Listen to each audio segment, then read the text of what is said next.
Next guest called last night's presidential address from President Biden a funeral for the American economy.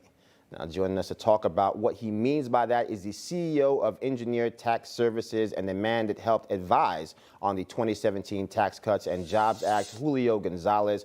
Welcome to Wake Up America. Last night, the president talked about his plan on raising taxes on high-income earners and corporations. Treasury Department estimated it would bring in $7 billion in taxes over the next 10 years. What is your reaction to this? Because we all know that there's what is projected and then there's the actual reality on the ground for the American workers and American small businesses. Yeah, good point. I mean, obviously, it hasn't worked in New York, raising taxes. It hasn't worked in California. We see it at the state level. And at the global level, when we brought the income tax rates down to the lowest all time, we saw the corporations come back to the United States. We saw the jobs come back, the lowest unemployment. And now that we're going to increase the tax rates for the corporations, the highest earners, they'll go back out. They'll go back to Canada. They'll go back to Ireland. They'll go back to countries with lower income tax rates. They'll take the jobs with them. And we saw that it didn't work at the state level. It's certainly not going to work at the global level.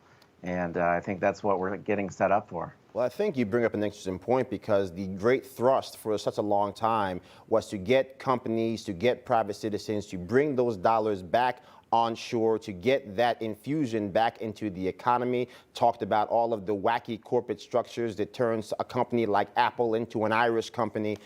We look at this and in a silo, he keeps talking about 400,000 jobs. That was the $400,000, I should say, the magic number, considering who is high income.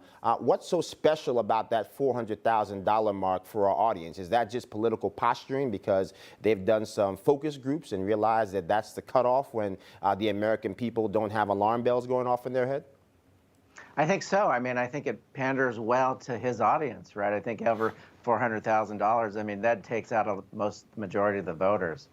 But the thing is, the people, the high earners, they'll find other tax ways to continue to preserve wealth. They always do. They're going to set up offshore country accounts. They're going to do tax depreciation. They're going to do other things to minimize their taxes. And really what it is a burden on the middle class and the lower class. That's what always happens.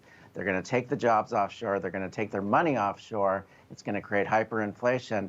And again, that gets stuck to the middle class every time. I think that makes perfect sense to most people because at the end, the people at the top end of the income scale, they can afford the best lawyers, they can afford the best accountants. And when that money flees the economy, it has a disastrous impact on everyday Americans. I want to pull up a tweet from Congresswoman Nancy Mace, who we had on yesterday. I said, me trying to figure out how we're paying for everything laid out in President Biden's joint address. Let's really focus on this. We had an infrastructure plan, $2 trillion. People forget that we have already spent $5.3 trillion right now on COVID relief to date.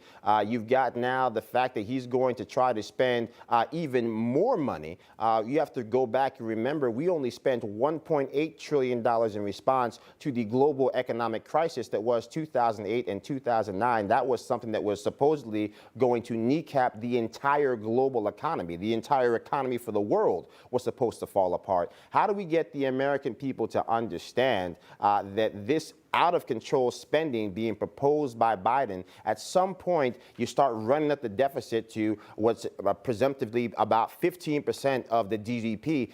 We have massive, massive problems, and at some day the bottom just falls out. And that may be looming. Look, 6% of that bill that he's talking about, the infrastructure bill, actually goes to infrastructure, to job creation. 94% of it goes to social redistribution of wealth from taxpayers to non-taxpayers. That doesn't create jobs, right? That creates dependency. And that's an economic disaster. And he launched big government last night, right? He told us that big government's coming back, that they're taking over the utilities, they're taking over communications. They're bringing big government into our lives, and they're going to continue to make that up through taxation of the wealthy. Absolutely. Going to have to leave it there. Julio Gonzalez, thanks so much for joining us. God bless. We'll talk to you soon. Thank you. All right. Hey, I'm Rob Finnerty. Thanks for watching. If you enjoyed this video, please join the conversation in the comments below. Don't forget to subscribe, too. Hit the bell icon to be alerted to breaking news. And remember, there's a whole lot more on Newsmax TV, America's fastest growing cable news network. Newsmax TV, we're real news for real people.